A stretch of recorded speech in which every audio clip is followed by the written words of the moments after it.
Hey, yo, what up, everybody? It is Thursday night, 9 p.m. Eastern Standard Time, and it's the only place you want to be on a Thursday to talk some bare knuckle. It's the Mike and Mish Show. What up there, Mike? Yo, what is going on, people? It is Thursday, baby. We are live. Back to Thursdays. Back to Thursdays, I love our loyal followers because you guys are flexible with us. Sometimes we're on Wednesdays, sometimes we're on Thursdays, and either way, you're always here for us, and we appreciate you guys. Tonight we got a double header for you. We got two guys that are going to be fighting on the BKFC 87 card at Hollywood, Florida. In the Hard Rock, not fighting each other, but they'll both be on the card. We got Supaflyy, Chancey Wilson on the card, who's going to be fighting Chris Garcia. Tough fight for him. And then Roberto Armas is going to be on the show once again. We haven't talked to Roberto in a long time, and looking forward to seeing him. We did see him at Mohegan Sun recently, right? And was he at Knucklemania? I don't remember. Was he there?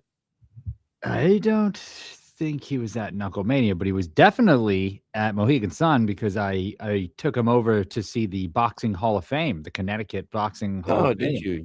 You showed him around a little bit? Yep, we walked around, we hung out, I showed him the sights, and he was at the after party, so that was fun. I love Roberto. He's awesome. So excited about having him on and excited about having Chancey on, an old friend of ours. You know what? Both of these guys have a lot in common with their time with the BKFC, because both of these dudes fight nothing but like the baddest up and comers in their fucking divisions, right? You look at Chancey's record, and it's J.R. Ridge, Tyler Randall, Andrew Strode, Dagoberto Aguero, G. Perez. And now he's fighting Chris Garcia. You look at Armas, and Armas is about to fight AJ Rodriguez, the biggest, and he's 3-0 and undefeated. But he's fought Joy Boy. He fought Alberto Blas. He's fought fucking everybody as well, man. He smacked around Shady Grady out there in Sturgis. I think they owed him one for that one. Yep. So. He fought Garcia, yeah. Yeah, he fought Chris Garcia. So it's like these two guys, they do fight. Yeah, Alberto Blas. Yeah. He took that one on short notice, I think, too. Roberto did. And to step in there and fight Alberto Blas on a 2-week notice or whatever. We'll talk to him about it. I think it was like a 2-week notice or something like that. I think it was short. Yeah, nothing to sneeze at right there. Fucking awesome. For all you guys that don't live in New England, Mike and I have been dealing with some of that white powder up here in New England. And I'm not talking about that Pablo Escobar. I'm talking about the snow, Mike. Oh my God, have we? Holy smokes. Guys, man, go ahead, Mike. Do you even understand what happened here recently? Listen, for my entire life, all the old fogies around here, every time it snows, they go, but it's nothing like the blizzard of 78. Oh, it was so crazy. Okay, let me tell you what. Blizzard of 78 was like, 28 inches of snow or something. That's a lot of snow to contend with. Mm-hmm. Well, guess what? This past week, we got 37.9 inches of snow here in Rhode Island. 37.9. That's a whole fucking 10 inches more than the freaking blizzard of 78. So, holy shit, that's crazy. Dude, I'm telling you, right? I can't even imagine. It up for 10 seconds, I fell in the snow in the backyard because there was already like 1.5 feet worth of snow in the backyard because no one goes and shovels your yard. If you do, you're a psychopath. But nobody even been back there. So all the snow from this time landed on top of that. The shit's up to my nipples almost. And I'm fucking walking and I slipped. I couldn't get up. I fell a few times this weekend. I mean, actually Monday. I couldn't get up for 10 seconds. I swear to God. I just had nothing to grab onto. I couldn't get up. Dude, imagine being these poor bastards out here that don't own a snowblower. Like, I got some people in my neighborhood that, your neighbor across the street? Yeah. Did you offer? Did you? Yeah, after he shoveled. You went and blew your neighbor? You blew your neighbor? I did. Nice. I said, hey, what's going on there, Petey boy? You need a little bit of a blowjob over here? And I got out and I got that snow all over the place. Got all the way on. It was great. He was very happy about it. I was talking to my buddy Justin this afternoon, and his snowblower broke, and he changed out the carburetor. He did all kinds of stuff to try to get this thing fired up. Could not. Had to resort to straight shoveling, and he proceeded to shovel. His driveway is twice as big as mine, Mike, and he got like 35 inches of snow at his house. And he said it took him like 2 days to fucking get that shit completely out. Why? Come on, man. Look, I was done just shoveling my deck, just like a fucking walkway from my deck to my shed, and then getting my snowblower and then the front steps. Like, I don't want to shovel anything else. No, thank you. Yeah, no way, man. God. I've had it. And if you don't have one. Man, anybody that watches this show and has been following us for the last 5 years, they know, almost 6 years now, they know that Mike and I, we always say the older we get, the more we understand why everyone moves to Florida. And like, God damn it, this year, 44 years old, 25 years in the military, I am like this close to pulling the trigger, dropping that retirement letter and saying, Amy, let's fucking go. Let's fly south, man. Let's do it. I'm tired of this shit. And then at least we can get the boys down there and play sports all year long with really great weather. Come on, let's go. But we got too many friends and family up here. It's never They got a lot of different type of snow down there. Yeah, different snow. That Miami snow. Let's let's shout out our sponsor real quick, everybody. Thank you for tuning in. Our first guest is in the guest room, the waiting room right now. Everybody get over to fullblast.com. That is our main sponsor. Check out the logo right there. You could see it on my shirt. You could see the QR code on the screen right now. Full Blast clothing is for the fighters and the fans. Go at life. Full Blast with Full Blast clothing. And while you're at it, buy yourself a Mike and Mish collab shirt and get over to Instagram and give them a follow at Full Blast clothing on Instagram. Look at that shirt, dude. That shirt is sick. If you're wondering why I'm not wearing this, it's because I'm freezing all the time. Yeah. I only have one Full Blast hoodie, or I'd be wearing this right now, but I'm just so damn cold. Yeah, it's miserable. We already talked about how miserable it is up here. So let's do something else. Let's talk to somebody who's super energetic and super fly. Mike, why don't you go ahead and bring on our first guest? Woo! When we're coming back, we're gonna be joined by Supaflyy, baby. Let's go.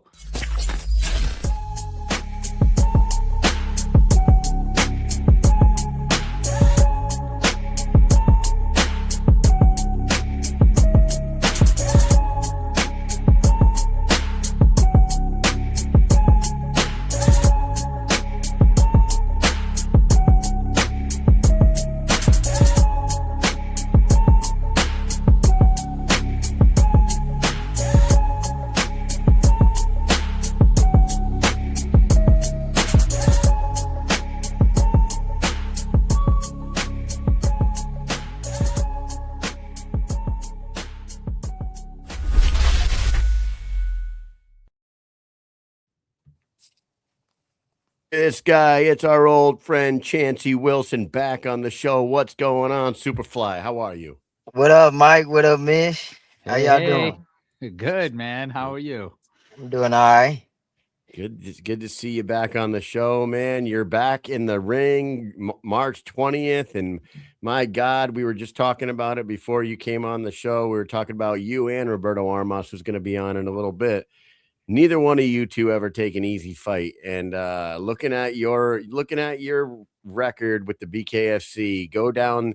You got one of those like Julian Lane type records. You know what I mean? It might not be the most polished record, but if you go through and look at the names that this guy has fought, the best of the best every single time, and it's always a banger, and it's always an entertaining fight every single time you go out there.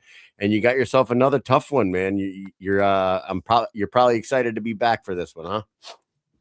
Oh yeah, man. I'm excited to finally fight somebody about my size. You know, I know it say on the internet he's about 5'8", but I know that's a bullshit. But he's like pretty short. He's about my height, maybe an inch taller, if anything. But that's like one of them WWE friggin' stats. You know, you're watching, it's like he's fucking 7'10", and he comes out definitely 6'5". I would think it'd be more interesting if you just say his real height. Take It's pride in like being short. you guys remember the movie Blue Chips with Shaq and Penny and them I guys saw it back in on the an day airplane, Kyle. when they brought Shaq and Penny out to the college to recruit them, and they did the announcement. So they're like, at 7'4", 350 pounds at center, Neon Bordeaux, and they're like at point guard, 6'9", blah blah blah, and then it cuts away, and they're like, "That's great, coach. You know I'm only 7 feet tall." And he's like, "Yeah, and I sure as hell ain't 6'9". He goes, "You are when you play here." Yeah, That's what and it's makes like. it. I was watching some old interviews on you and talk about your size. You know who stood a couple inches taller than you during an interview? Susan Singari. Look at that smile. Look at this smile. Anybody named Susan, everybody smiles. It's the best. Yeah, Susan Singari. She's like, I'm here with Chancey Wilson with that powerful left hand. I love that lady. Yeah, I do too, man. She's great. Nah, man. Chancey, you gotta love her, right? Yeah. Oh, she's sweet lady. I haven't seen her for so long. Yeah, me neither. Been a I minute. like She don't. I don't I think. I liked her don't. interviews. Right. It's I don't think fun. she comes out to the shows anymore. She always sends a crew, but she doesn't Yeah. come out. Bare I knuckle haven't got a news. kiss in a while. I miss my kisses. I know. You know what she calls us? She sees us. She goes, "Oh my God, it's the Mission Men." She calls us Mission Men because Kyle used to have, it's Mission Accomplished. Used to be Mission Accomplished. Now on the Mike and Mish show, as she sees us, she calls us the Mission Men. The Mission Man. Yeah. Yeah. Yeah. She's a Young Mike and righteous missionary. missionary, Yes, he knows. So, dude, what have you been up to, man? Like, you still building airplanes and Yeah. training on the side, or what are we talking about here? Yeah. I'm still building airplanes 5-6 days a week. And I'm back in the gym doing my thing, getting ready for whatever the fuck. Is You that know. for Boeing?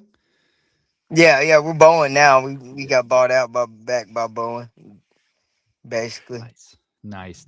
Yeah, Okay. we're in aviation, so I'm extremely interested in what you do, but I don't know if everybody else would be interested. We could probably Yeah. go on forever. I recently took over for the structural area, the sheet metal shop. I'm an avionics guy, but I moved over to structural, which is like night and day. It's fucking completely different. But yeah, man, pretty cool. Yeah. So Chancey, Chris Garcia is your next opponent, but like you've been through a murderer's row lately with your last three opponents. And for those who are watching right now that don't know, his last three opponents in a row were Dagoberto Aguero, Andrew Strode, and then G Perez. My God, like they don't ever offer you an easy one, man. And then this one is no different. Your last three opponents, you hang in there with them every single time. How does Chris Garcia, in your eyes, compare, skill wise and what you could expect for toughness when it compares to the last three guys that you ran into? On paper, he looks like a formidable opponent, tough opponent, but you know, like you said, you just came down the resume. I fought tough guys, tough opponents, guys with length, guys with long, lengthy amateur careers, of boxing. Uh, Eric, I think he does have some experience, but he's not he's just not on my level. I just don't see it. And I go back to the Albert Incline fight. I know Albert is trash. He a crackhead anyway, and he trash. But Albert Southpaw gave him some work in that fifth round when he turned on the volume and he bit down and he brought him the fight and he had him gassing. And I think if you would have brought that to a sixth round, I think Albert would have got him out of there. So I see some quit in him, and they say I got some quit in me, but. I'm fighting dogs. He's fighting mediocre guys, and he getting put through the fire. So now he's in there with an elite. I think it's two sides to every bare knuckle fighter. There's an elite, and then there's guys they could be there, and I think I'm one of them. I'm just fighting guys that's giants compared to me. But I think what you lack in size, you make up for in speed, and also you have power for your, for a smaller size guy, you pack some real power. Would you agree with that statement? Yeah, but I feel like realistically, I'd be fighting probably like bantamweight, like you see with the Zufa league. The smallest weight they got is 118. That'd be more ideal, or like 122. 126. These guys are, as of late, last few years, they're all walking around like 5'7", 5'8". They're getting taller. They're kind of getting bigger for that weight. They're kind of getting more filling it out like boxers do. Boxers at 125 are usually a lot taller, linkier, a lot more power. Wrestling they're shorter because the smallest weight class is 125. So you just got to fit in where you at. But I'll be more fitting at like 115 or 118 or 122 because I'm only 5'1". But So do given you that we do only you have even flyweight. do you even cut much for 125 then? No, I walk around like 132, 130, Oh wow. you know. So I'm only cutting like 5 to 7 pounds. Then I'm fighting guys like G who's probably cutting close to 20. So I think it's sanctioned cheating really. But if they had more, fighting's supposed to be for everybody. Martial arts supposed to be for everybody. That's why boxing has so many weight classes. I feel like if there's more weight classes and more range for people to fight at, more champions, I just feel like it's just, be more fitting for guys like me to be able to shine like at a weight Yeah. class that fit. We talked about this last week, and you might not be happy to hear what our conclusion was, but we were saying like there's almost nobody fighting at flyweight. And if they are, they're not true flyweights, like you're saying. I mean, I hate weight cutting for the reason you were just saying, and because it's terrible. You know what I mean? It's just terrible on people, like weight cutting in general. Losing 20 pounds before a friggin' fight in a couple of days and fighting, putting all the weight back on and doing that repeatedly is very bad. But we just feel like there's nobody down there. There's nobody fighting. Like, what are they going to do with this weight class? It's crazy to me. And then when they get somebody like a champion, they never fight. When's the last time John Dodson fought? 2 years ago? Yeah. I don't know. I feel like, I don't know, maybe I'm just optimistic, but I just feel like if you actually make lower weight classes, now you have more athletes who feel like they can fit in, and then now you got guys who can move up. So I feel like, I don't know, maybe because if boxing got him, I fought Nico Hernandez. He fought as low as 112. And I mean, he's not getting a lot of fights here and there because he's an Olympian and he's probably outbidding himself. But I get offers for fights at 118 and 122 all the time. I just don't take them. They only offer me $2,000. I don't want to show up for $2,000 and cut the weight, but I'll cut 10 pounds to 15 pounds for a bare knuckle fight. They're gonna compensate me, and I know it's gonna be a fucking fire ass show anyway. So I just feel like, give me my weight class. Give me 122 or 115, and I'll be a world champion. You can take me to Asia, Mexico. There's short motherfuckers all around this world, and I'll beat the fuck out of them if you let me. So the issue isn't there aren't fighters for 125. The issue you're saying is probably more likely that there are fighters that are a little lighter, don't want to fight 125 because they know they're going to be fighting 145 pounders. Right. They're going to be fighting who wants to fight G? Who wants to fight Andrew Strode, who trained with Mayweather, walking around 5'8", fucking got a killer fucking cannon of a fucking lead hook? Like, these guys are not easy fights. Like, Right. Yeah. And they're the only fights they're giving you is the only fights you have to take. And you don't take them, you ain't fighting at all because there's nobody else at 125. Like, there's no one. Yeah, and then they're all bidding for this world championship, which I feel like if the world championship's not getting defended, is it even a world title? Like, fuck John Dawson. Like, just put on fights. And who's ever winning fucking fights is the champion and me. If you only fighting every 2 years, are you really the fucking champion? Because who the fuck you beat? We all competing still. He ain't doing shit but sitting on his dick. You got to wonder why he has been inactive, because when you go to his social media and you hear and you see things that he's posted, it seems like he wants to fight. So is it maybe I wonder what the answer from the BKFC would be if you don't want to line up against a guy like me and fight for a little change and possibly get his ass whooped and get his whole legacy tarnished. But I feel like if he line up with a guy like me that's close to his height, he gonna be in some trouble. I mean, my opinion, but I don't know. I just feel like nobody stacks up. He wants a guy with Mighty Mouse status or somebody Right. like that where he can make a big final payday. He only has like a few more fights probably in him, and also he's clinging on to this MMA dream, which you need to hang that up and go all in with bare knuckle. This is the new show. This is the new wave. I agree with that. I agree with you on that one. BKFC is the new it is the new wave, and it's the best thing out there right now when it comes to combat sports. Because honestly, maybe it's because we've been covering this sport for so long and traveling with them and going to see the shows live and covering them live.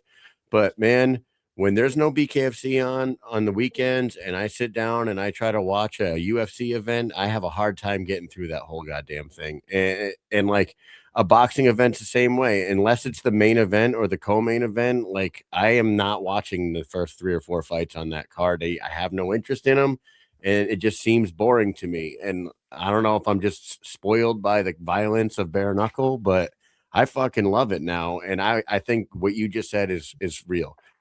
Go the Ben Rothwell route. Go the freaking Austin Trout even says it himself. He's done with glove boxing for now.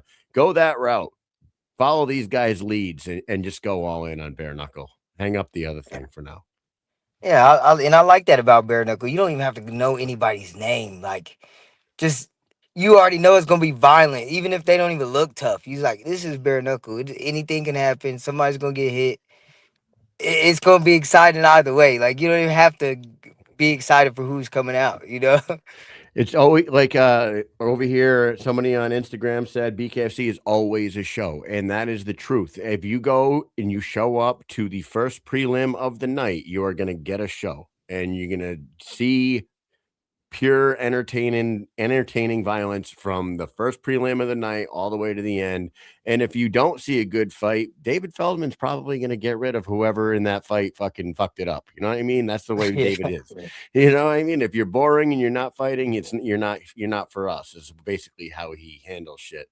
So yeah, man, it's a great sport, and this is a good opportunity for you, I think. I want to ask you this: Chris Garcia. He's 5-1, 6-1. He's got a really good record, and they were building him up. He was one of those Miami, Florida guys that they were, trying to build up his record and make another star.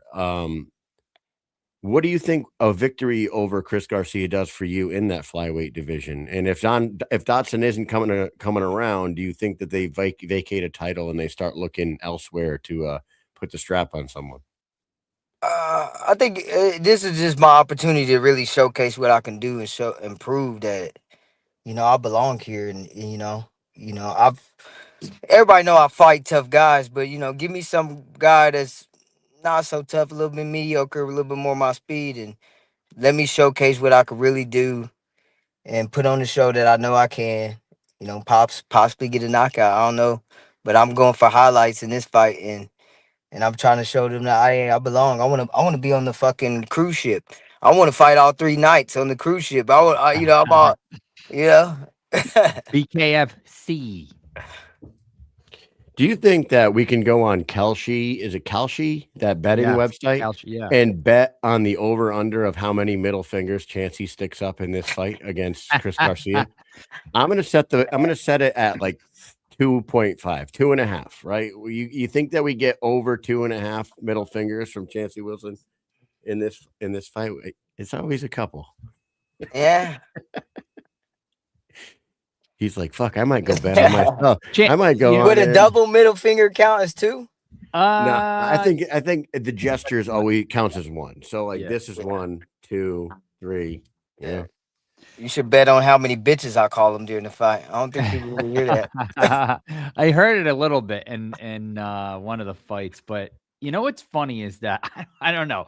I don't know if it's just because we knew you and like outside the ring. I didn't realize that you were talking that much shit until I watched the fights back and was paying attention closely because, Chris Lytle kind of pointed out like, oh, you're always going to get a middle finger from Chancey Wilson in the fight. And I was like, you are? I remember like thinking that. I'm like, am I not paying attention to that part of the fight for some reason with you? I don't know what it was, but then I go back and watch the fights and I see you doing it. And I actually did hear you talk shit. Do you feel like you turn into a different persona, like a different person, like just takes over when you're in there? You're No, I just think like that's just naturally you me. went Super Saiyan and you're just know, fucking, and that's your Super Saiyan. I just feel like it's a fight, and then like a lot of these guys, they want to play the tactic game, and for me, especially fighting these taller guys, I need you to come forward a little bit. I need you to bring it to me a little bit so I can counter and try to hit you. So, Yeah, like, bring the fight, motherfucker. Like, make it entertaining. Like, why are you just sitting flat and waiting for me to come and walk into something? Like, especially with G. Like, I'm talking about it. I'm like, it was one part in the fight. I was like, man, you hit like a bitch. He said, you is a bitch. And I said, your mama a bitch. And he said, oh, you said something about my mama? And he just looked at me.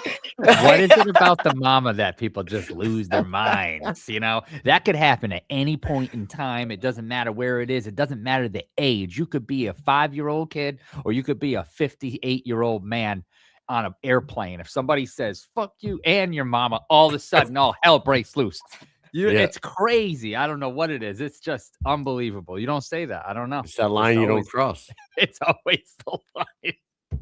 Yeah. Remember, dude, do you guys remember what was there was a UFC press conference and it was Michael Chiesa. Yes. And Michael Chiesa is like the most calm dude ever. And someone on the other side of somebody on the other side of the stage was like, fuck you and your mama. And he was like, he immediately jumped up and ran across the stage and tried to tackle the dude out of the chair. He was like, "Don't fucking talk about my mom." I was like, "Oh shit, that's the trigger right there, man. You got him. He got him, man." Kevin Lee.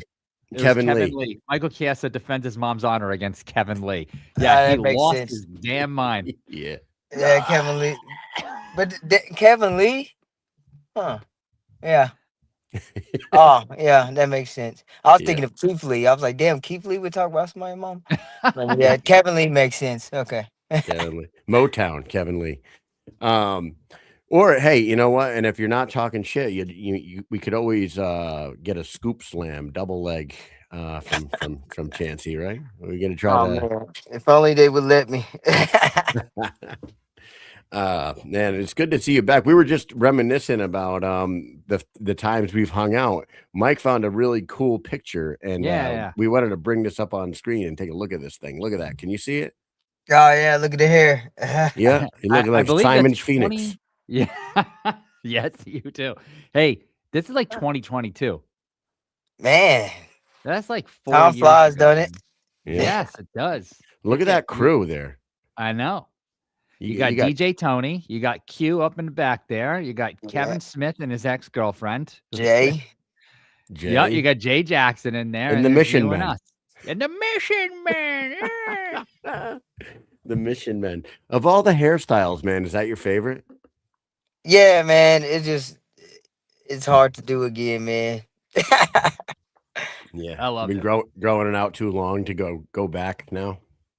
Yeah, if I cut it, then I gotta wait for it to grow again, then dye it, and then dye it is gonna fry it, then I gotta cut it again. I'm just letting it be now. that was before the JR Ridge fight, right? Yeah, I did it to troll JR because he always got his hair blonde like a boy band. I didn't realize you were doing that to troll him. I thought you were straight up going for the Simon Phoenix Demolition Man look. Well, I thought, Mike Perry would be there, so I was like, let me do platinum, There's a lot of thought into it, I guess. That was a wild night. That fight card had you and Ridge going to a fight of the night performance, right? But then you don't get fight of the night because David Diaz and Travis Thompson go to fucking absolute war. That same night, Shady Grady's headbutting and fucking kicking Ryan Reber in his nuts, whatever that was going on, eye gouging and all that shit. That was a wild night in Orlando, man. Yeah, that was a good card, man. There was still some good memories from that card. Right. And you know what? Reggie Barnett fought Gian Herrera. What was his name? He passed away on like a motorcycle accident, right? Yeah. Herrera. Yeah. Herrera, yeah. Rest in peace to him too. That was a memorable night, man. That was a good time in Orlando. And it's always a good time when Supaflyy is on a card. We we're not going to make it down March 20th, but we wish you the best of luck. And, a big victory here could do big things for you in that flyweight division, the division that we had a real long talk about the other day. And it needs some attention. You know what I mean? And I think you could bring that. I think you could bring that attention, Chancey.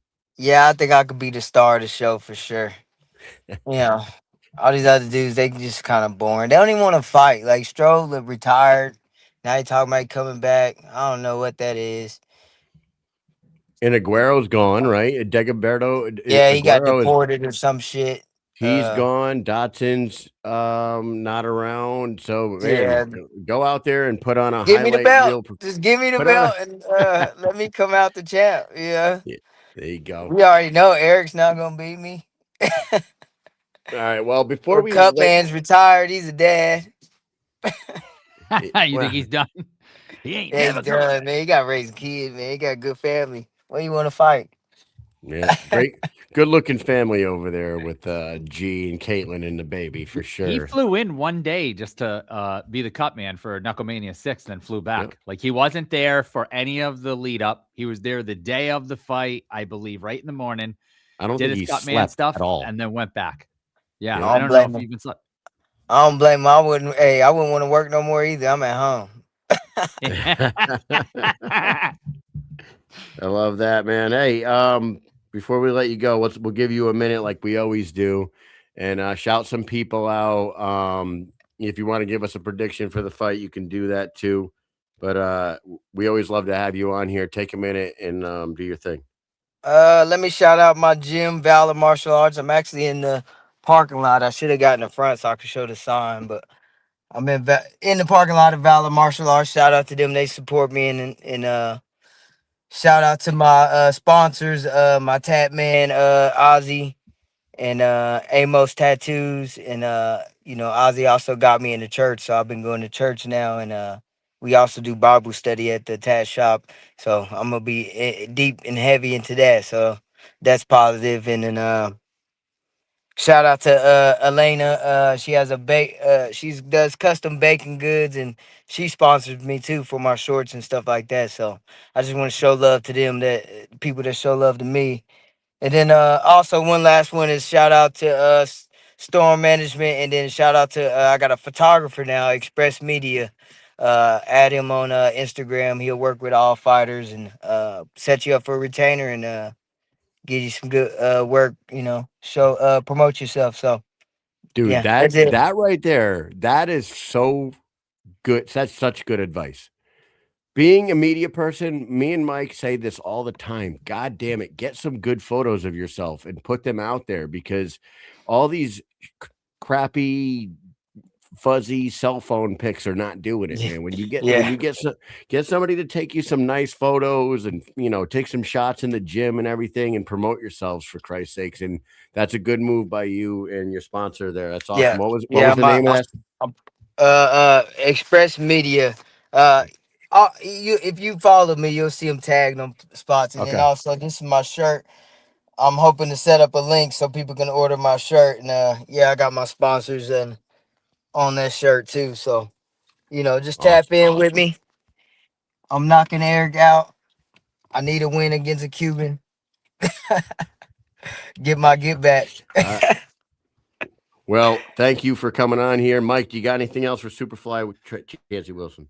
Hey, listen, it was great going down memory lane with you. Looking forward to your fight. Everybody else better be tuned in. Garcia versus Wilson, March 20th, BKFC 87, baby. 87. Can't believe it. Hollywood, Florida. It's going down. 87. 4 years ago.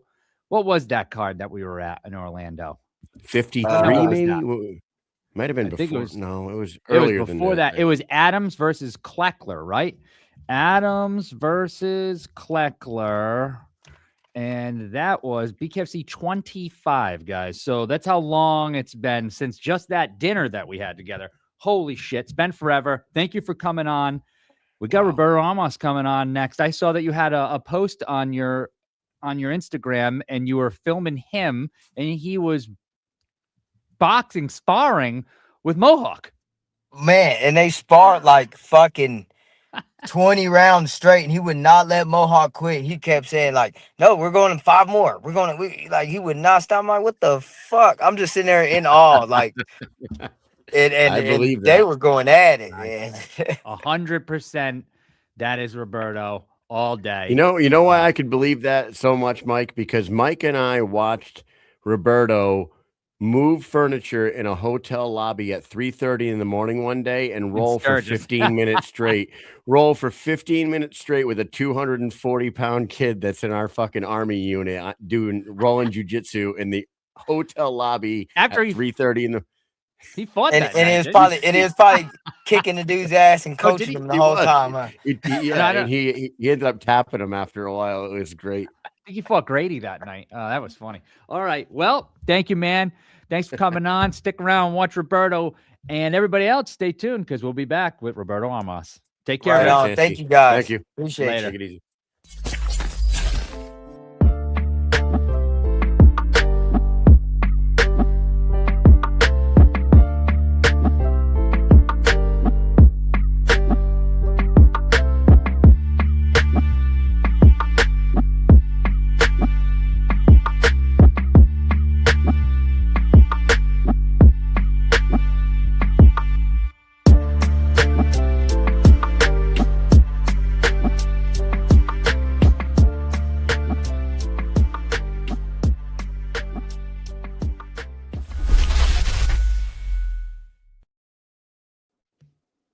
There he is. There he is. We were just talking about you, Roberto Armas. Welcome Can back you guys hear to the me? show.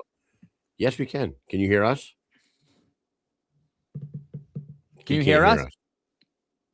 I can't hear you guys. Oh, no. Hold He's on. got to back out. Back No, it's out. not my volume.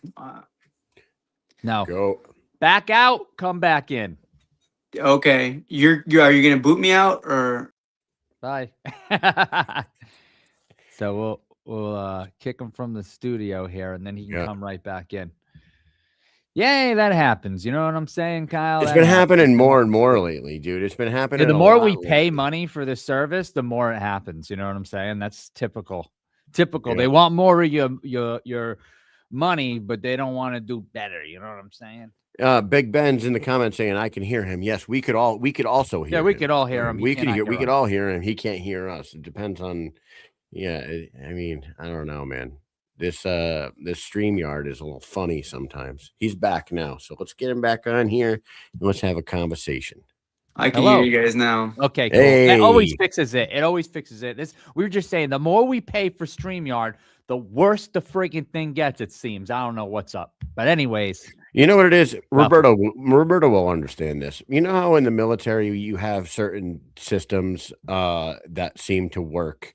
Like you'll have like a training, like we had DTMS for a long time, like a training program on your computer to track all your shit, or like a transportation TC Ames type thing to like set up convoys and whatnot. And then like after, 8 years when nothing has seemed to gone wrong with this program, they update it and they bring in some other fucking program and fix what's not broken, and then we have to fucking deal with those changes. That's what happens all the time with StreamYard, and I feel like that is a very good analogy. I don't know if you understand what I'm saying when it comes to definitely do understand. I'm sure he does. You get that, right? Yeah, or they'll sell a contract to another coder and then they fuck up the process. And, yeah. Oh, dude, just recently with our facility, I mean, not going to go all the way into that, but like we had a good thing going for a long time, and then contracts ran out. They had to redo. They like cut the workforce and change. It's like this guy's been working on this part of the aircraft for the last 10 years of his life, but now he's going to work on this shit over here that he's never done in his entire life. And he needs to take a month to learn how to fucking do that, while the guy that's actually been doing that can work in this place over here. And it just completely slowed down the productions of our aircraft like for like a good 2 months. It was insane. I don't know, like the Army. Yeah. Yeah. Sounds like the government. Sounds like the government. Roberto, you're back. Last time we saw you, we were in Mohegan Sun Casino, and we talked to you, and you said you wanted to get at least one more fight in before you take off for a year, and you got it, man. and you didn't know when that was going to happen. You said maybe it'll be back there at Mohegan in March, but instead, 8 days earlier than it would have been in Mohegan, you're fighting in sunny Florida against AJ Rodriguez, 3-0, tough dude. You got what you asked for, man. You happy about your opponent and happy to be getting one in before you go take off? I think I'm most happiest about like getting at 135 and about that's all I wanted. And I don't really care who they put in front of me. They give me a full camp and they tell me I'm gonna fight at 135 and I'm happy, man. Um I was in, I don't know. There's a lot that goes in there. Being gone for a year is a long time. So I really wanted to step in there. Although there, I do know some people that are going to try to help me out. I've been discussing possibly going on leave during my deployment and coming right back for a fight if it's possible. I'm working with the Air Force AETC command, so they're very helpful in this sense, and they like the work that I'm doing with them. So hopefully, I get this permission to do this. Do But you think that's that down the road. right? Do you think that, because we've been on deployments too, and we know how that is. Would you have people out there with you that you would feel comfortable? Like, say they asked you to get on like a Spain card, or like if they went back to Spain, or if they go to Dubai or someone like that, somewhere like that, where you're already over on that side of the world anyway, but they said, "Hey, would you want to fight on this day? Here's a 2-month notice." Are you going to have people overseas with you that you feel comfortable enough with to train with to get ready for a fight, or would you want to like? There are a lot of people that train martial arts over there. The last time I was in Kuwait, I had the privilege to go off base every week to go train at a gym off the base. Like, they're great people. I'm probably going to see them this go around too. Mehdi and his team were downtown. He's produced a lot of Muay Thai champions, and they were great to be around. You know what I mean? They showed me a different part of the culture. He was talking to me about how some fighters go out there to have fight camps because there's no alcohol, there's no distractions. A lot of the food is clean and healthy. So there are definitely people that I can spar with and work with, and there's nothing else to do but work out. Right. Which, Oh, I we've mean, talked. is my life here. I get up, train, go to work, train, do homework, train. Like, that's not And rest. different, you know. The best things, I've said this many times. The best part about deployments, you do your job, you work, but when you're off work, you really only have a few options. Like, you could take classes online, you can go to the gym as long as you want. You can go to the gym for fucking 3 hours every single day of your life, 4 hours if you want. But you could also eat really well. And people don't believe me when I say that, but the chow halls give you options, and you could eat Yeah. clean. You could eat really high protein diets. You could put on fucking muscle. And you can rest a lot. Those are the Yeah. like, you work out, you eat, and you rest. That's no different for me here. No. Nah, So man. you're deployed at home. That's basically what you're saying. I could, in theory. The biggest difference for me here between being here and over there is that here I can drive out to get a steak and some sushi, and I can't do that over there. But as far as distractions, I'm a very, very disciplined person. Um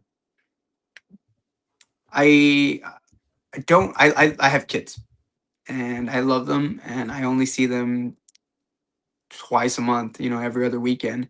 And when I don't have them, that's who I became, a dad. So I have to I feel the necessity to fill that downtime with something productive, something that I can say, hey, like, this is what I'm doing when you're gone. Um so I don't go out, and it's not that I don't want to. Deployments, I deployed 6 fucking times, dude, every single time. I like people less and less. I don't want to be around anybody. So this stuff, like, I mean, it's unfortunate. that I've become that person sometimes. But for things like this, like, yeah, it's very beneficial to me. So being here or over there, like, there's no difference in concentration, you know. Other than the one thing that I would say is it's fucking hot, and I like to torture myself, so I'll go run in 120-degree weather, and I'm looking forward to doing that this summer. Yeah. You're talking to Mike when you're talking about running. Mike, he's talking your language. See, when Oh, I'm yeah. overseas, I'm in the gym like a fucking meathead, and if I run anywhere, it's going to be on like a treadmill. Well, I'll do that too. I'll lift weights and I'll run. Yeah, but Mike will be out there in the 120-degree heat like you running. Yeah, I mean, I run all the time. When I got deployed, I was in both the gym and running. I mean, that was ridiculous. And then you know what I did? I worked out for 9 months straight, gained like 46 pounds. It was like, I'm gonna keep doing this when I get home. And then I got home and I went back to all the stupid shit that I did before. Except I never stopped running though. So, you know. Yeah, I've given myself to the sport, you know, and I can't see myself doing anything else until the day that I want to retire. But yeah, that's all I do: work, school, and train. So, How many? gonna Oh, shift go ahead. focus a little bit here. And we've talked to you, you know, a few times since the last time you've actually been on the show. You've done an interview at events and stuff like that, but being on the show, Big Ben brings it up. So I'll bring up his question so we can get into Mhm. this. He needs to know something. You fought Joy Boy. How can you tell us how you felt the fight went? And I know we've talked about this before. It was a split decision, right? It was. What do you think? You know what? I think the crowd, the people will tell you what they think, and that's enough. That's enough for me. Uh, that's all I gotta say about that, man. So, You go around, you walk I saw the look on people's faces, not just my face, but you know, they were walking around and everybody had questions about that decision. But you know, what and can you say? You know, if it was me in a certain position, I wouldn't rest easy, thinking that you know that's how it went. But I'm not in that position, and I'm in a different position. And if I got to clean a house, I will clean house, and I'm going to be the one that makes those decisions later on in this career. That's something that I've already convinced myself of. Like it's coming, it's coming, and it's only a matter of time. so I mean, he is the world champion now.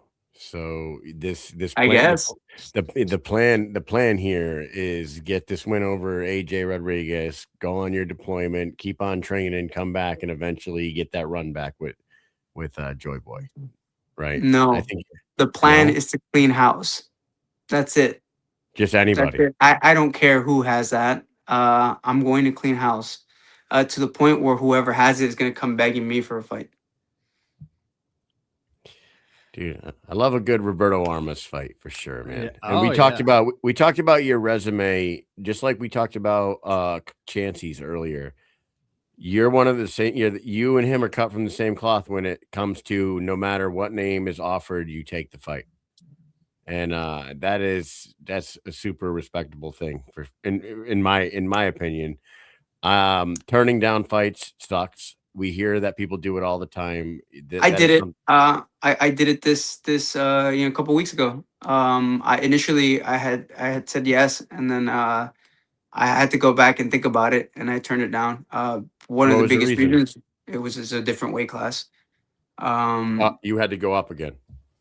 yeah, and And it wasn't going to be a walk in the park. It was going to be a tough fight, and there's no reason for me to put myself in that position. And I talked to my coach about it. Right, he lets me make my fight decisions, but I let it sink for 24 hours, and then I was like, like, I don't need to put myself in this position. I'm not afraid of anybody, but at the same time, like, I want to move forward, and I want to fight people in my weight class to see how this goes. You know, I don't Would think it have that's been? necessarily turning down a fight in the way that we're speaking about turning down a fight, to right? me, yeah, to me it To is. you, You maybe, know, but to to like, me it is because I am a fighter at heart. yeah, And something inside me was like it was my coach had to check me a little bit. He said, "Hey, like, dude, is this you trying to fight before you leave? Is this your ego? You know?" And I yeah. said, "Yeah, you know, it is. It is." We're talking more like that name does nothing for me. That shit happens so often. Like, why would I fight that guy? His name does nothing for my record. It's not going to move me up the ranks anywhere. People do that shit all the time. You choosing not to go back up to 145 or even higher, whatever the offer was. We don't know what the offer Because was, you but know people are already coming down in weight. So if you go up to 145, now you're fighting a 165 pounder who Yeah, dropped down to right. 145. It's I've not done that like a you're couple times. You know what I mean? And that's the again, crazy thing. again, it was my ego talking. I was just trying to chase greatness, but at the same time, like, I need to focus on the task at hand, you know, and I need to, um, you know, I fight people in my weight class because that's what I am. I'm in a professional league, and I am a bantamweight, and I need to fight bantam. Do you agree with this comment on Instagram over here? Big Chuck 97 says Garcia gave Armas a better fight. I'm assuming he's talking about the Joy Boy question. Do you think Ooh, that that? was a fun fight, man. Garcia's a tough dude. It's gonna be interesting watching him and Chancey, especially with Garcia dropping all the way down. He walks big. He's a big guy. Mhm. As far as like weight goes, he's not that tall. But He's not the 5'8" that they have him listed. You yeah, know, they, we had that conversation. He goes, "You 5'4". I was listen. like, "Nah, dude. You know what? Maybe I am 5'5". But I don't know if that's your height. So also your upcoming opponent, I noticed that they have AJ Rodriguez listed at 5'10", and I'm not too sure that he's 5'10" either, dude. I don't know if they got, like Mike said, they got that WWE height and weight going Yeah. here, man. It's like He's Hulk Yeah, so Hogan. when they 6'1". ask me for my stats, I'm gonna say I'm fucking 6'1" to see if anybody catches it. Yeah. Maybe not 6'1", say 5'11". Keep it in the fives. They might Say agree. 5'12". No, 5'11". 5'12". 5'12". With a 76-inch reach. Yeah, I was gonna say with the 76-inch reach. So they got AJ Rodriguez listed 5'10" with a 69-inch reach, and they got you. I think they got you listed at 5'4" with a 76-inch reach. I could be wrong about this, but I was just looking at it. Yeah, they got you at 5'4" with a 76-inch reach against AJ Rodriguez, 5'10", 79-inch reach. So 6 inches taller than you, only a 2-inch reach advantage. And I'm not sure that height is very accurate, but should be a good one though. Like You know what that means with that reach, man. He's how the hell does that work? Like, I don't know. I'm looking at BKFC and I'm trying to figure out where the hell they get these things for. Do they come to you guys and do they measure? They do, and measure? sometimes they measure? just ask us, Okay, especially the that's height. what I'm saying. Something that How does most that guys work? like, but you know, you see it all the time. Like, I've in the military. I get my height measured all the time. I am 5'4", but it's crazy because everybody looks at me and they're like, "No, you're not 5'4", and I'm like, "Okay, I guess maybe not. Maybe everybody measures themselves with shoes, but barefoot, I'm 5'4", and with shoes, maybe I'm 5'6". I don't know." But I get told that a lot, but again, what does that matter? You know, my personality is 6'2". Yeah. You know, your person. I know you said earlier you don't go out and you don't like people, but I feel like you have a very personable side. When we've gone out with you, like out in Miami and in Sturgis, you may say that you don't like people, and the military has done that to you, and it has kind of done it to us too. But when I think you're cut from the same cloth as me and Mike, as much as we fucking hate everybody, when we do go out, we let loose and have a good time. You have a good time, man. We always have a good time. I do. I do. I do like. I like everyone, but at the same time, like sometimes I get like fucking social anxiety, and I'm just like, I don't know if I want to be here anymore. I want to just go home. And again, like that's something that I was never like that. And I think that a lot of isolation that I've been deployed for a total of 3 years, it changes people's psyche. Much like, I mean, I'm never gonna say I've never been to prison, but when people go to prison and then they get out, they're institutionalized, right? They're used to a set schedule every day. They don't see anybody but their peers. It's the same with us, except for we have a little bit more freedom, but we don't leave the base. We go to work, we go back home, we go to our rooms and we train, and that's it. And I guess that's what it's done to me. Yeah, I just don't. Sometimes I want to go back home, but yeah, I am. I am. I sometimes I like being around the camera. You know what I mean? I can work it. I can talk to people. I can sell a fight. It's just sometimes the pressure comes down on me with that stuff, and I don't know. Do you know that we can't tell though? Like, do you know that? Because Yeah, I can't tell. I know, and that's rough because sometimes people don't know what's wrong with me, Yeah. and I'm just I look at them the same way. Yeah, I wouldn't know unless when we've had lots of conversations. So, so I feel like I know you more than obviously the audience would. But yeah, it's like when we go out, it's so hard to tell. Like, cause we're out, we're having fun, we're smiling, we're laughing, whatever. So yeah, it's hard. It's so hard. We have this conversation often with other people and just in general. It's just that's why you always got to be checking on your guys, checking on your soldiers, talking to people, because that's why, right? It really is. You don't know. I mean, it's what makes me a good NCO. I'm in tune with the stuff. Yep. So I know when someone's not feeling good. I know them in and out. Even when I'm not talking to them, I'm paying attention to them and what's going on at home with them, because I know how I was treated when I was younger, and that's probably the way I am this way right now. Yeah, absolutely. You know what? I have a funny check-in story. Yesterday, I had a soldier. This you're gonna laugh at this because of how ridiculous it is. I get a fucking Facebook message or instant message from somebody that I haven't seen in probably 3 to 5 years. He's been out of the military. It could be more than that, actually. I get this message and it says, "Hey, brother." He says, "Very sad day. I heard that one of the founding members of the Wu-Tang Clan died, and I wanted to make sure that you and your family are doing okay. Just checking in. Give the missus a hug for me. Love you, Tommy." That was that was Tommy Baker, Mike. He sent me this fucking message. I love that guy's awesome. I'm like, I haven't heard from this guy in so long, but he knows like I'm a fucking huge Wu-Tang fan, and he just happened to see that Power from the Wu-Tang Clan died. He's like, "Hey, brother, very sad day. Just want to make sure that you're okay." I'm like, "Oh, thank you, Tommy. That was very nice.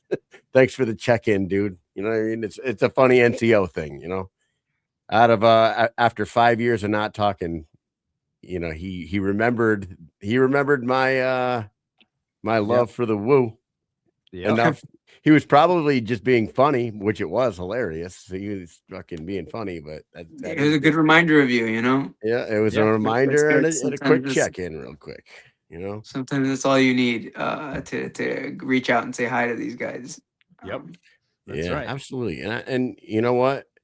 Some of the bonds that you build in the military will last forever, and it is something like that, where like one thing will just remind you of somebody, and that is as much as people hate social media, it is good for something like that. It is good for like finding someone and reaching out to them when you remember them. You know what I mean? It's a good thing for sure. What else are these comments saying? I can't see them. Oh, you should be able to, if you look at the phone, if you click on it, there should be a button to show you the actual comments, and it should be putting the YouTube and Facebook ones together. But anyways, you're welcome. if anybody has any questions for Roberto, throw them in the comments and we will ask them. We do have Jason here. Respect to Armas for opening up. I know my 11 years of service changed me as a person. Military service isn't for the weak or faint-hearted. So a little bit there. Big Ben says, "Thanks for your service." And Joe says, "Thanks for your service." Jason, oh, But she thanks you for your service as well earlier. So I thought that was the one. How many but yeah, more years in the military do you see yourself, Roberto? Because I remember like when we first started hanging out, I feel like you were getting ready to possibly get out, right? Yeah, this And is it. This is it. They snagged me for this one last deployment, and you there's think a clearance you're done going after in. this? Yeah, there's a clearance going in, so I should find out shortly. Like it from what I'm being told, I'm about like 90% positive that I'm heading out. But you know, there's a one last admin paperwork that they're looking at, and that's about it. That'll tell me if I'm gonna leave here in like a week or two. But yeah, everything is set to go for me to go. When And, I come back, I will officially have 4 months until my 20 years. and then you're out, man. And Yeah, fuck so it. next year. But I don't know if I'm gonna get out now. At that point, like if I did a whole year a tour, and they're not gonna touch me for a bit, then I'll just kind of hang out until it's time. I know it's time. And I keep joking with the guys, but really, like I told them, I was like, look, when I get back, it's going to be like, hey, I don't like what you said. I'm leaving. Would they? So sometimes in the army, at least, they'll dangle a promotion in front of you. Does the Air Force do the same shit? Like, I would they?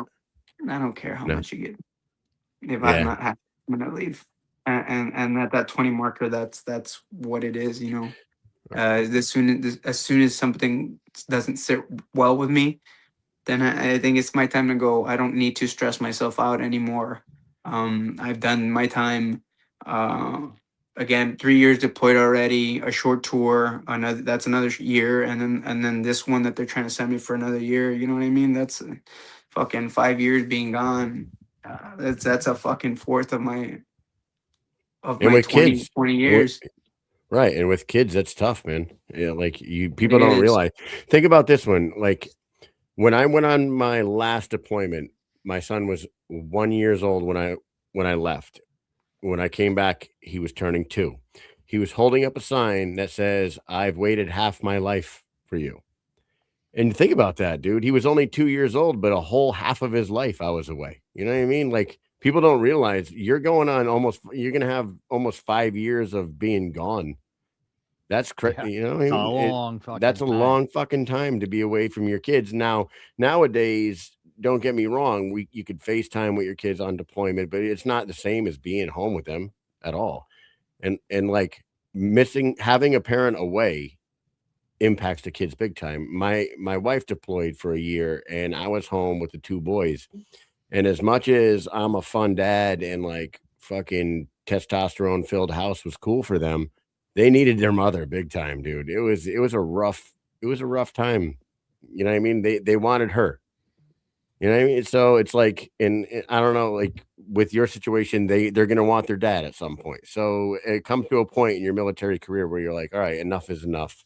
And if you're hitting your 20 years, I don't, unless That's something it. spectacular got offered, there would be no reason to stay past 20. I don't think anything that they offer me is going to make me stay. Maybe an opportunity to switch kind of positions, or again, I'm not deployable.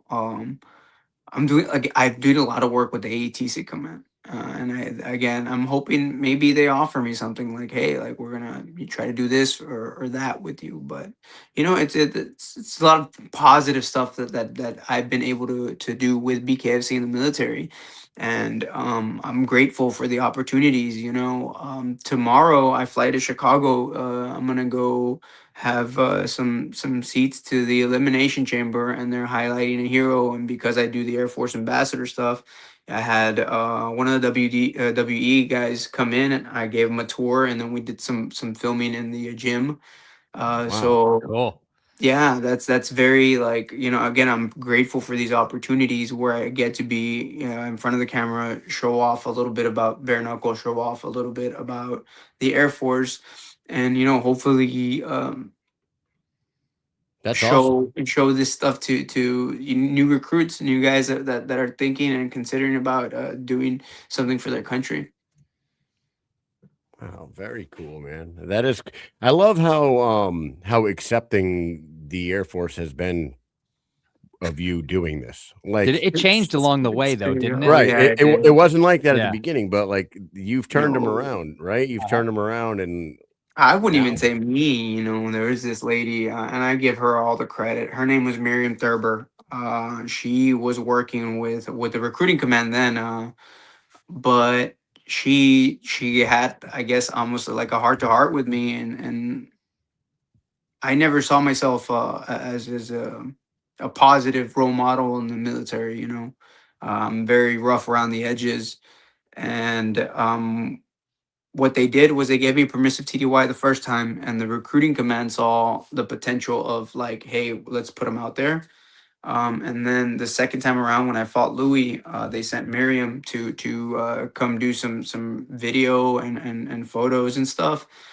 And she was talking to me. She was like, "Hey, we're doing this program, this ambassadors program, and I want you to be a part of it. What do you think?" And I said, "Hey, like that's not me. Like you guys don't want me.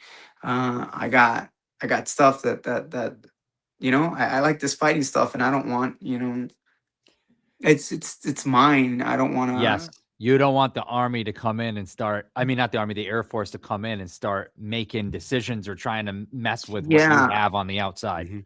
yeah. So it's very special to me. So she talked to me and she's like, "Hey, like you know what? Like I don't. I think you don't give yourself enough credit for one, but she said you're a real person. You are not, you know."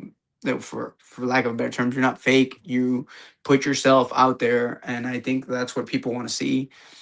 And she's like, I think you'd be a good candidate for this.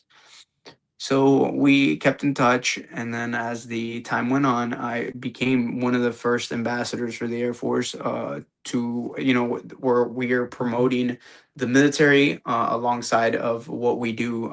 There's a lot of great people out there that are in the military doing whatever racing or any other kind of thing that goes above and beyond outside of their service.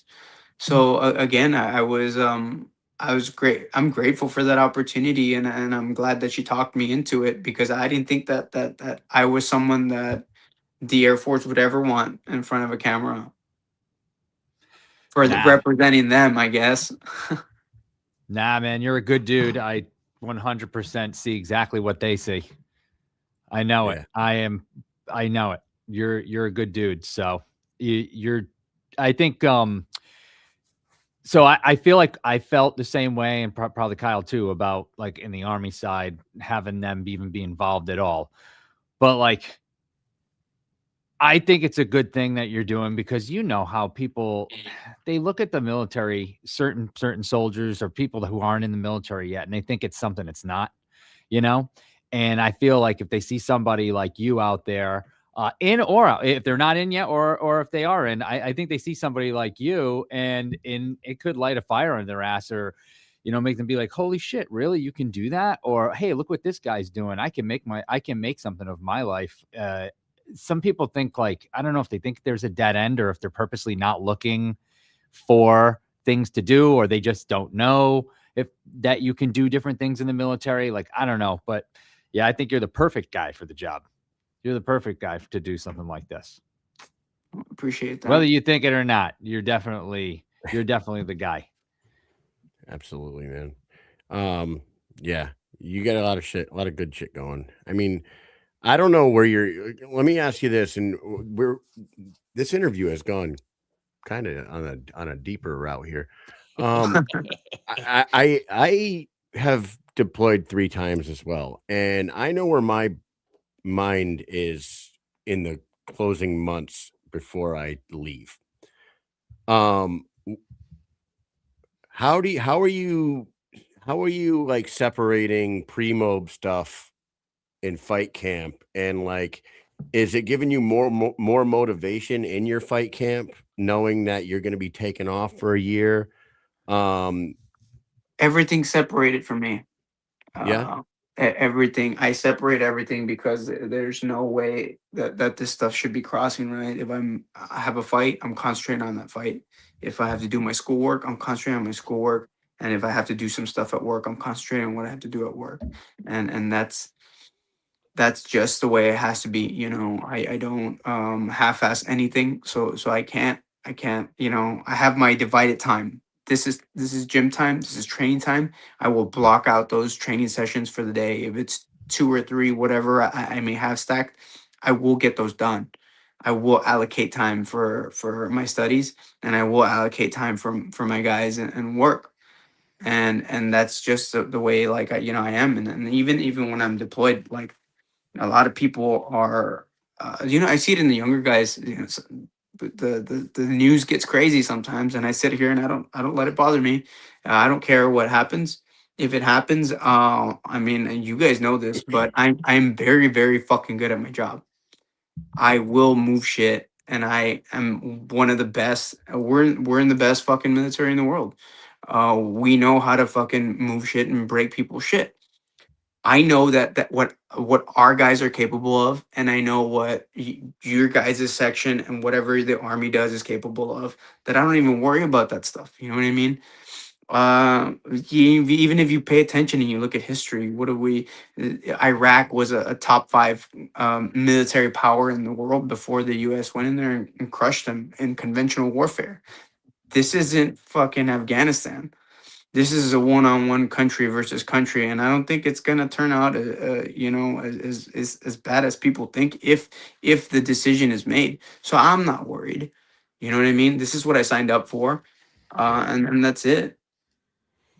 No, that's great that you can not, that you can separate and not let the streams cross. You know what I mean? Like, because I don't know, man. Like, I at times will be right now. I'm not getting ready for deployment or anything, but I will have shit going on at work. But I will also be coaching basketball at night with my kids, and I'll be at home. And sometimes I find myself thinking about shit at work, and that's just me. Like, 'cause I'm always thinking about everything at the same time. So it's very impressive to me that you're able to shut that off for the couple hours you got in the gym, and then shut the gym stuff off to do your schoolwork, and then shut the schoolwork shit off to get your pre-mob stuff done. That is impressive to me. You obviously have you got a good fucking head on your shoulders if you can. I think that there was a time in my life where I didn't have an option. It was sink or swim for me, and it turned me into a different individual, really. And I realized just how incredible the human body is, and the human mind is. And whenever I was stuck in that survival mode, where I had to, it was strange, but I had to fight to have a place to live. And if I wasn't fighting, then there goes my fucking home. So I needed to do something, and I needed to focus on my studies, and I needed to be present at work, and I didn't have time for anything else, because that was my livelihood. And when I realized that this is what I'm capable of, I don't expect anything less from me anymore. Awesome stuff, man. Hey, continue on your path, because you're a great fighter. You're a great guy. Sound like a great airman. That's what you call yourself, right? Airman. Like, Yeah. we're soldiers. You're airmen. Soldiers. You're airman. Both better than being seaman. And you seem like a great dad too. Shout out to Roberto Armas for hooking me up with a Nintendo DS for my kid. Oh yeah. No, it was a It was Nintendo a Switch. Switch. It was a Switch. Man, how old is a DS? DS is like years old. Right? That's like 15 years ago. It's like That's probably 50 what he was years ago. watching porn on his fucking Not even first more. deployment with. No. With the my little first deployment, pixels. dude, my first deployment was way before a Nintendo DS, my friend. I was fucking shit. I was deployed in remember that time. PlayStation 2. It was like PlayStation 2 time for me deployed. Yeah, and it was about that time. The first time I deployed was 2008, and I remember that this dude had a terabyte. It was this big, and he would plug it into the wall. Those big black terabytes. And then he'd be like, "Dude, you're never gonna need anything else, I'm never gonna need any other memory." And I was like, "Oh, That's so funny. That's a lot. That's a terabyte. That's a lot. That's huge." But yeah, that's a lot. And then now you can stick a terabyte in this tiny little chip. Yep, that's so funny, man. We all went through the same shit. It's like, Oh yeah, when I was deployed, So I think it was during my 08 deployment. There was like a IT trailer up at our Yes. airfield, and there was like a community computer right there, and anybody that wanted to go drop movies or music onto that computer, that was there. So anybody that wanted to go plug their terabyte Yeah. fucking thing in, you can go snatch everything off that computer. So it's like everybody there had like 2 or 3 terabytes worth of movies, music, fucking That's porn, how you all would that get shit. around. You know what I mean? Yeah. You would go to this guy, you would download his movies, move them into Yeah. your drive, and get your stuff moving into another guy's drive. He would give you his stuff. Yeah, and And so it was that's such a fucking funny Yo, thing that yeah, only yeah. You had military the dude people that would know. had all the Disney movies. You know what I mean? So they had the tough season with John Jones and Chael Sonnen when we were deployed. It was 2012-13. And I worked the night shift. Kyle worked the day shift. So when I came in, he was like leaving. Sometimes he was already gone. So he would come in during the night shift to give me the thumb drive because I used to get it off of like a BitTorrent, like fucking Pirates Bay or something. So I would get all the fucking Fucking tough season Kazaa. episodes. Yeah. And I would go and he would come in and download it. It would be like every Thursday or whatever night it was on, you know, it was Yeah. the next morning, Kyle would come through and I'd have it. He'd be like, oh, you got that latest episode? I'd be like, yeah, man, I got it here. Keep it on the DL, you know, fuck, give me that thumb drive and give you that good shit. Dude, look at this. Look at this comment by Jason. The porn hard drives on deployment were ridiculous. That is Yeah. not a fucking- Yeah. That's Those not were a really lie, dude. funny. Yeah, That it is- was so crazy. Like I learned of who people are Christy Mack fucking was. weird. People are weird, but you just have to get what you can get and then delete whatever you didn't want. But people Yeah, were it's so- weird, bro. Yeah. so Hey, funny. And hey, nobody Smith on gave planet me- Earth. I was gonna say Smith gave me all the Sopranos seasons, and then this other thing. It's called like Backdoor Sopranos? needs 3. Like it's just some random folder in there. Dude, You're like, dude, I don't yeah, I'm not ask for even gonna that. say some of this stuff that these guys do, but ask for it's that. fucking disgusting, man. I And want then Right, the and showers. what I was gonna Just say is- so everybody knows, you got to wear shower shoes when you're deployed because some of these Yeah. people are disgusting, and you don't want to know what they do in those showers. Yeah, you might step on an oyster in there. It's gross. Yeah, for the lack of a better term, yeah, that's disgusting. I remember I saw an oyster when I walked in the showers one time, and I had to run the Oh, hot God. water for a while. I was like, "Yo, this is out of hand, bro." Dude, that is out This of is hand. the- For There's no pun 20 other intended. people showering here. Do you just don't care? You Dude, said that is out of this is hand, like dude. the behind the scenes life of a deployed Oh, soldier that yeah. people don't hear about right here. Just absolutely disgusting. And honestly, nobody on planet Earth should own a fucking half a terabyte of porn. You know what I mean? And there's guys out there that have that shit. You know? No, man. Oh, Well, you could, shit. So why do you have need to- 100 hours of porn, you sick fuck? It's just never gonna crazy. make it through without that much, you know? Yeah. Why did you even need a fucking reason. terabyte that you had to plug in? That was like my question. This is insane. I was like, yeah, that's a lot, but That way, that terabyte probably weighed like 12 pounds too. It was like that. it was like a whole little like brick. Had its own fan you- inside of it. You 'cause would needed to bring it fucking out of pull his up. backpack, you know what I mean? And I'm like, holy shit, dude, you're really doing this. shit is hilarious, man. That is crazy. I love that we Yeah. all can relate on that fucking subject. It's great. Oh, for sure. It doesn't matter what service. We won't you're even in. get into the DVDs, those bootleg DVDs that we would Oh, watch over bootleg there. DVDs. Oh, yeah, you could buy them from the My freaking dude, my- bazaar. Where My you would have 2003. people walking in the movie theater or laughing with you and coughing and shit. Hey, there's going to be a bazaar today down in Zone 6. All right, let's go. Some guy's going to try to hold my hand. They're gonna sell you bootleg cologne. They're gonna sell you bootleg cologne, bootleg Oh, watches, man. and bootleg DVDs, dude. Those are the three right there. Or I and you're remember gonna in buy yourself a Afghanistan- blanket or something. I was going to the bazaar in Afghanistan and it was snowing. And I tell my friend, I was like, dude, I bet you anything the guy's going to say, for you, special price, snow day price. and I walk into the store and then I'm like, yo, how much is this speaker? And I look at him and he goes, for you, my friend, snow day price. And I was like, oh my God, dude. Dude, 2003, we used to go to this bazaar, and the same dudes would be there. They would always go, player. Hey, they go, player. Hook a brother up. Come on, hook a brother up, player. It was Oh, fucking man. dude, so much fucking good memories. This is good shit, Roberto. I love it, man. And we could talk about this forever, but Yeah. we have had you on here for about Almost an 50 hour. minutes now, about an hour. So we're gonna let you get some rest, my friend. Mike and I got to work tomorrow. I got to pack. I got to No fly to Chicago, bro. Get no You rest. go into elimination chamber. Son They're of a gonna bitch. tag me in the elimination chamber. I'm gonna jump, 5-star You- frog splash. Nice. Put a fucking luchador mask on and jump off the top of the elimination chamber. I could probably pull it off, dude. I think you could. I think you're. I've dressed up like Rey Mysterio for Halloween before. And you probably pulled it off great. That's awesome, man. Roberto, it's great to have you back on here. I can't wait to see you March 20th on the TV because Mike and I will not be there live. And unfortunately, we probably could have made this trip, I think. But There's still time. I know, but listen, this one I can't get to because I will be coaching my kids' basketball team in the New England tournament that weekend, and there's no way out of that. That's It's pretty all important. good. I understand. Yeah, that's pretty important. So we will catch you.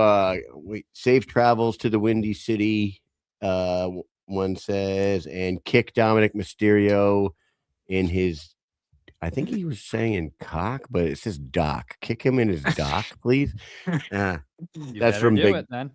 There you go. Oh man. So Roberto, any final words to anybody that's going to be watching you March 20th? Anybody who's been supporting you along the way, and anybody that needs to hear it before you take off? I just always want to say thank you to the fans.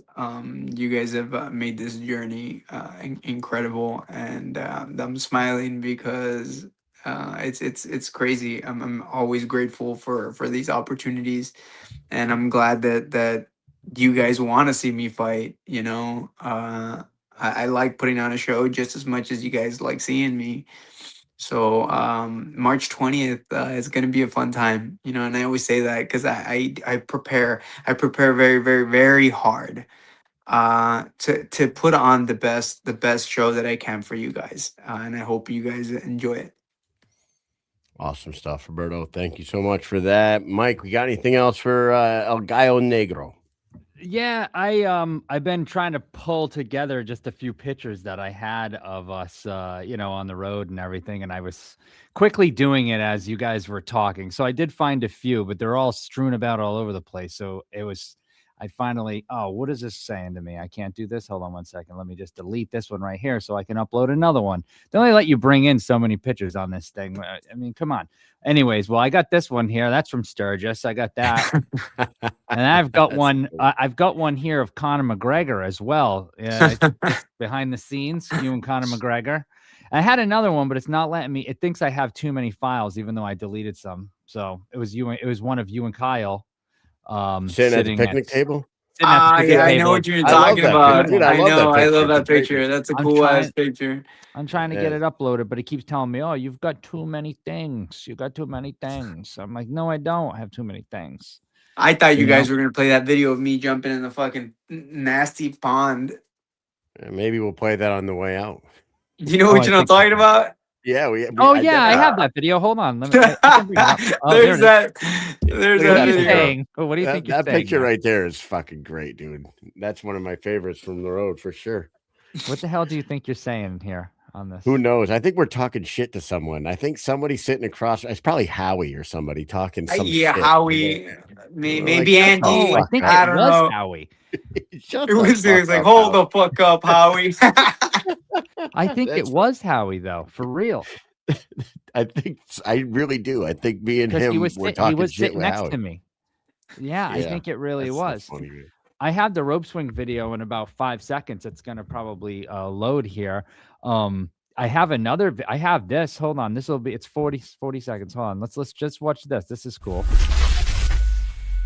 Hi, I'm Air Force Staff Sergeant Roberto Armas, and I am a senior controller in the Job Career Field Air Transportation. On my free time, I am a bare knuckle boxer with BKFC. In the Air Terminal Operations Center, we control the logistics of all the aircrafts and make sure all the sections are doing as they need to in order to get the plane out on time. And we work with cargo and we ensure the safety of flight. To be a good airman, it takes diligence, determination, and discipline, and that's also what it takes to be a good boxer. It's all about SOF, my friend. Hold on 1 second. Ready?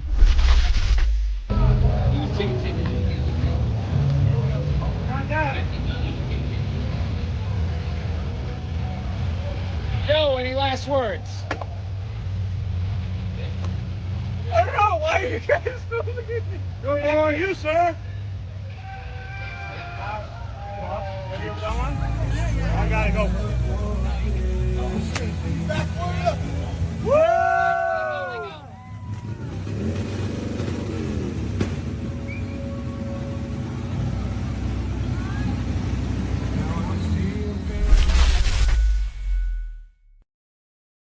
Good times. Nasty ass water. There it is. Hey, listen, that water was not as bad as stepping on an oyster, my friend, on a deployment. Right? So, any of the showers that you've been in overseas is diving in like that. Fucking in that damn thing. Good times. You never took as a bath always. in one of those. I actually wear 2 flip-flops. Dude. Unbelievably. Awesome. Hey, good stuff. Good catching up with you, man. Best of luck. And that's all we got for you tonight. And Mike, what else you got for him? Everybody better be tuned in on March 20th. Rodriguez versus Armas. BKFC 87, Hollywood, Florida. Let's go. I can't wait, man. It's too far away, but so close at the same time. It'll be here before we know it, man. Well, thank you so much. Do your thing. We'll see you very, very soon. And hey, can't wait to catch up with you in the near future. See you later, guys. Everybody else, stay tuned because we'll be back right after this. Later, brother. The Englishman from Billinger, Gary Fox. This dude is a monster all of his own. Gary Fox, UK featherweight champion here for the BKFC. He faces his toughest test, toe-to-toe with the Welsh wrecking machine from Swansea, James Lilly. This fight has Fight of the Night written all over it. I am so impressed with Lilly right there. The way he's went through different fighters and just the same result. Fantastic. All you fucking doubted me. No, I'm not none of these other divvies. I'm coming for a fucking fight. Big left hand, right hand. He's playing all offense. And this is a man on a mission. And I think I'm a machine, and I think I tear them all apart. March 14th, it is going down. Newcastle, that's going to be a blast.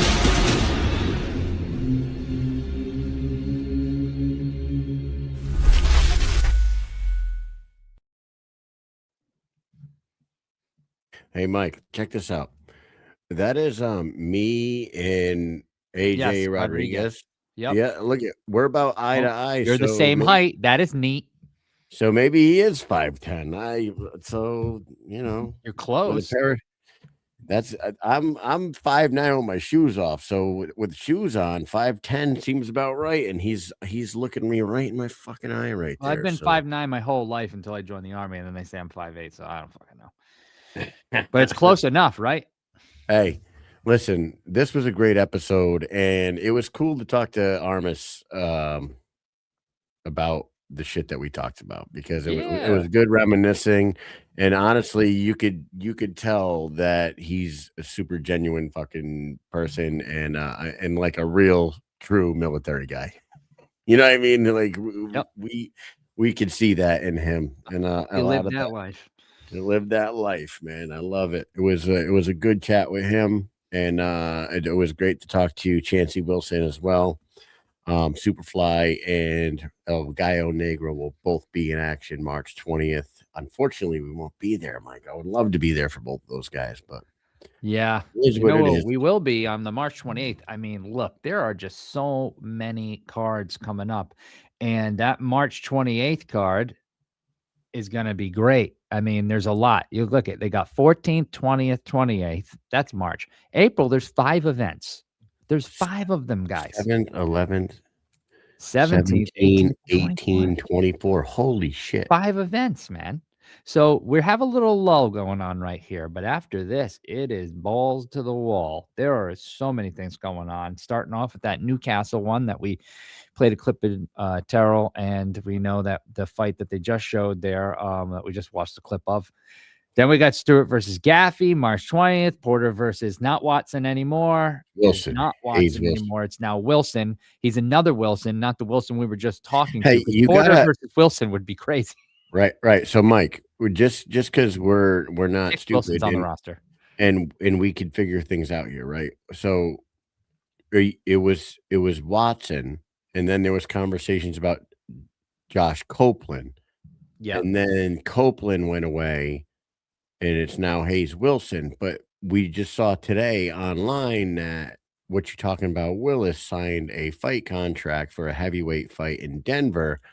I would imagine that's got to be Josh Copeland, right? Like if Copeland was being talked about for Mohegan, and now he's not going to fight in Mohegan, I would imagine, and that's just speculation. I'm just fucking trying to piece social media posts together and try to you know how we do. I would imagine that Corey, what you're talking about, Willis, is probably going to end up fighting Josh Copeland out there now because Copeland's a Denver guy, and I would imagine that's a no-brainer, right? Yes.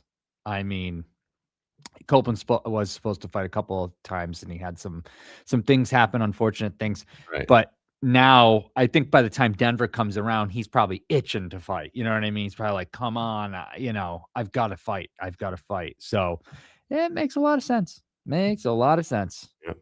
And Joe Ivy says in the comments here, I'm so glad that they announced. She said father, but she means farther ahead, right? So it is nice that the BKFC is announcing many events. You know what I mean? Like out now. Remember, for the longest time, we would like wait and wait. Yes. And then they'd like announce one, and it would be 3 weeks away. You'd be like, oh fuck. Yeah, this is nice that they're like announcing a dozen events. It's great for planning purposes. So, and a lot of things happened in the last couple of days, man. But we don't need to talk about everything. The one thing that I thought was interesting that would have been a talking point for us is the fact that Feldman released Zach Kalmus, which we kind of saw that coming. That was one thing that happened on their show 2 days ago.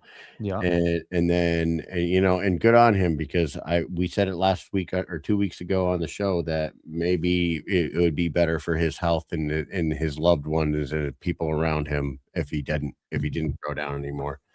And the other thing is, Feldman said that they're going to be getting rid of all the other belts, and they're going to just go straight to one belt per division, world championship belt, and eventually, work all those other belts out of the picture. Now, the Terrell fight and the Gary Fox fight, those belts are still on the line. But by the end of the year, I would imagine there will not be all these other belts anymore. It'll just be one world belt per division, and I kind of like that. I like what he's doing. Oh yeah, I like it too, because the UK belts just didn't make sense to me. They didn't make sense because at first I was like, oh, they're going to have UK belts and like it's just going to be their own thing. But like it wasn't even soon after they started doing the belts over there that they started having those champions fight people just on the roster here. And we have had since then those champs lose to fighters that are unranked, or maybe they're ranked top 5, but they're not champions, and they don't become the UK champion. So now that UK champion's lost, they go back and they're still the champion. Yeah. And it's like, how do they fit? Where does that fit in the rankings? Because you've got top 5 guys and a champ. Then you have a UK champ, but the UK champ doesn't fit into the top 5 rankings yet. Or they do, but they're number 4 or something. It just didn't seem right. Because it'd be like, oh, this person's got like 1 or 2 fights, but they're a champ in the UK. Should I put them in the top 5? Like, what would you know what I mean? Would you think it's hard to make sense of it? Like, it's hard to think about where they fit inside of the top 5, yeah, it is odd. So I think right, if it was like Connor Turney wins the 165-pound UK title, he immediately gets a shot at the world title type thing, maybe that would make sense, but it doesn't ever happen like that. Yeah, because there's all the other people on the US roster right that are ahead of. So it's like you're going to skip these guys that have these better records or whatever because you won this title. not against like slouches, all of them, but sometimes it's against people we're just like, who's this person? Where did he come from? Right.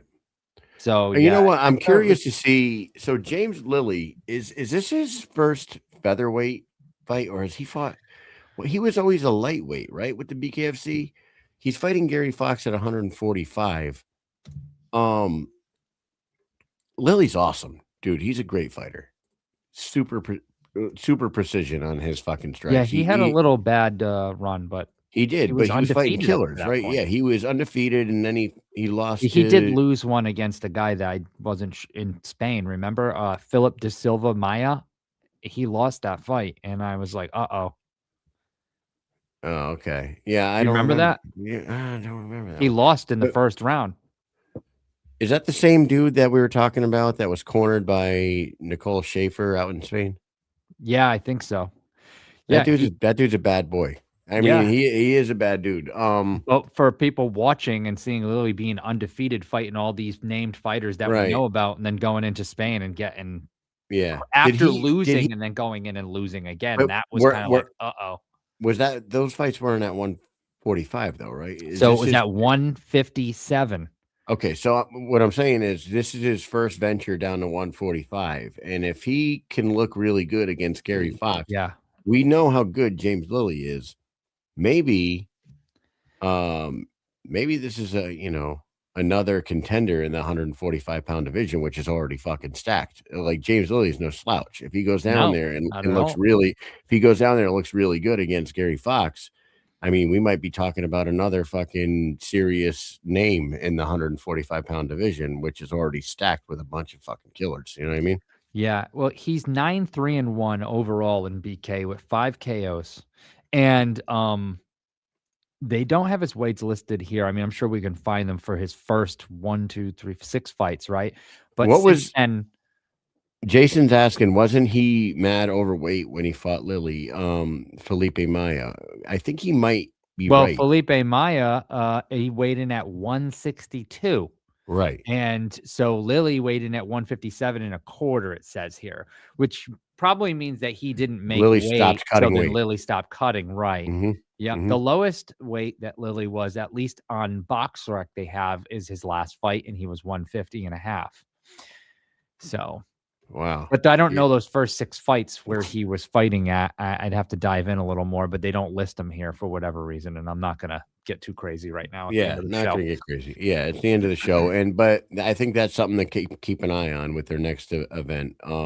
With that Newcastle event, obviously we love to see Mick Terrell back, and there's some other badass fights on that card as well. But that one, the Gary Fox James Lilly one, is very interesting to me because I want to see how he does at 145, and can he be a fucking serious player down there for sure. Anyways, Mike, that was a great show. Thank you very much to Roberto Armas. Thank you to Chancey Wilson for giving us some of your time. I hope you guys enjoyed those interviews.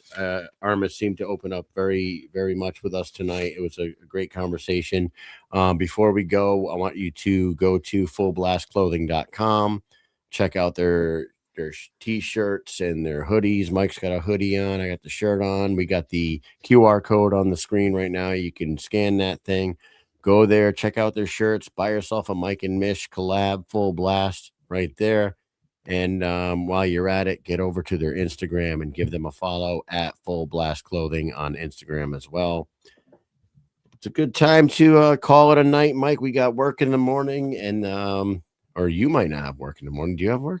I've got work, baby. Yeah, You because do? of the damn snow, they canceled school for the whole freaking week. Craziness over here. So Steph's staying home?